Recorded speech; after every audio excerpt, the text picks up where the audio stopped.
দর্শক, বলেছিলাম যে শেখ হাসিনার বিচার এখন শেষ প্রান্তে। গণহত্যার দায়ে অভিযুক্ত শেখ হাসিনার বিচার এখন একেবারে শেষ প্রান্তে, প্রথম রায়টা হবে। এবং এখন শেখ হাসিনা সহ 3 আসামির পক্ষে যুক্তিতর্ক উপস্থাপন শুরু হয়েছে। এটি হয়তো শেষ সময়, আর 3-4 দিন লাগবে। খবরে বলা হচ্ছে, জুলাই আগস্টে ছাত্র জনতার অভ্যুত্থানে সংগঠিত মানবতা বিরোধী অপরাধ এবং গণহত্যায় ক্ষমতাচ্যুত সাবেক প্রধানমন্ত্রী শেখ হাসিনা সহ 3 জনের বিরুদ্ধে করা মামলায় আসামি পক্ষে যুক্তিতর্ক উপস্থাপন শুরু হচ্ছে আজ সোমবার। শেখ হাসিনা এবং সাবেক স্বরাষ্ট্রমন্ত্রী আসাদুজ্জামান খান কামালের পক্ষে রাষ্ট্র নিযুক্ত আইনজীবী মোহাম্মদ আমির হোসেন যুক্তি তুলে ধরবেন এবং এর আগে টানা 5ম দিনে এসে গত বৃহস্পতিবার যুক্তিতর্ক উপস্থাপন শেষ করে প্রসিকিউশন। পরে সেদিনই আসামি পক্ষের যুক্তিতর্ক উপস্থাপনের জন্য দিন ধার্য করেন বিচারপতি মোহাম্মদ গোলাম মুর্তজার নেতৃত্বাধীন আন্তর্জাতিক অপরাধ ট্রাইব্যুনাল 1। যাই হোক, এগুলি হলো সব আনুষ্ঠানিকতা, কিন্তু শেখ হাসিনার নিস্তার নেই। এটা একদম, আমি বারবার বলছি যে আন্তর্জাতিক গণমাধ্যমও বলছেন যে একেবারে মৃত্যুদণ্ডের মুখোমুখি শেখ হাসিনা।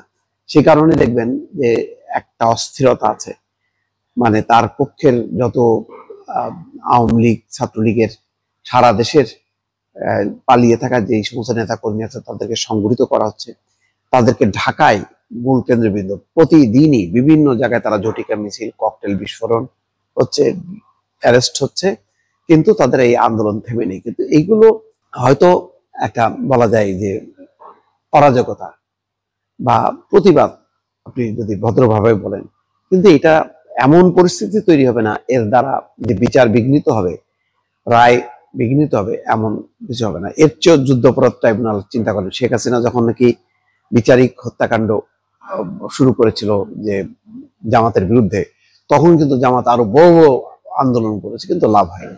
শেষ পর্যন্ত তারা তাদের সেই হত্যাকাণ্ড সংঘটিত করছে। আর এটা তো একেবারে মানে কোথায় 71, সে তা নিয়ে দুনিয়ার গাঁজাখুরি সমস্ত জোড়াতালি দিয়ে একটা মানে রায় দিছে। আর এটা তো একেবারে বলা যাবে না, কোনোভাবেই বলা যাবে না যে এটা মিথ্যা। এর অকাট্য প্রমাণ আছে। এবং মানে দেখেন, সৌভাগ্য বাংলাদেশের যে শেখ হাসিনা যে নির্দেশ দিছে তার অডিও রীতিমতো শুধু বাংলাদেশের ট্রাইব্যুনাল না, আন্তর্জাতিক গণমাধ্যমগুলো তাদের ফ্যাক্ট চেক যেই পদ্ধতিতে তারা পরীক্ষা নিরীক্ষা করে, তার সমস্ত পরীক্ষা নিরীক্ষা করে তারা উপনীত হয়েছে যে হ্যাঁ, এই নির্দেশ দিছে শেখ হাসিনা। সুতরাং বাঁচবে কিভাবে?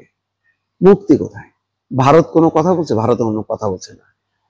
কোন পশ্চিমা কোনো দেশ বলতেছে যে আচ্ছা ঠিক আছে, আওয়ামী লীগ এটা করে দাও, রাজনৈতিক বিষয় মাফ করে দাও? না, কেউ কিন্তু বলছে না। এমনকি তাদের নির্বাচনের দাবির পক্ষে আমরা মাঝে মধ্যে একটু বলি যে আচ্ছা ঠিক আছে, আওয়ামী লীগের এই শেখ হাসিনার পরিবার, শেখ পরিবার বাদ দাও, অন্য নতুন আওয়ামী লীগ এসে জয়েন করো, কারণ তাদের ভোটার আছে, সমর্থক আছে, তাদের অধিকার আছে। এই আমরা 2-1 মিন করে বলা ছাড়া আর কেউ কিন্তু তাদের পক্ষে বলে না। আন্তর্জাতিক কোনো কণ্ঠ নেই তাদের পক্ষে। এমন একটা অবস্থা তাদের আন্তর্জাতিক অঙ্গনে, দর্শক।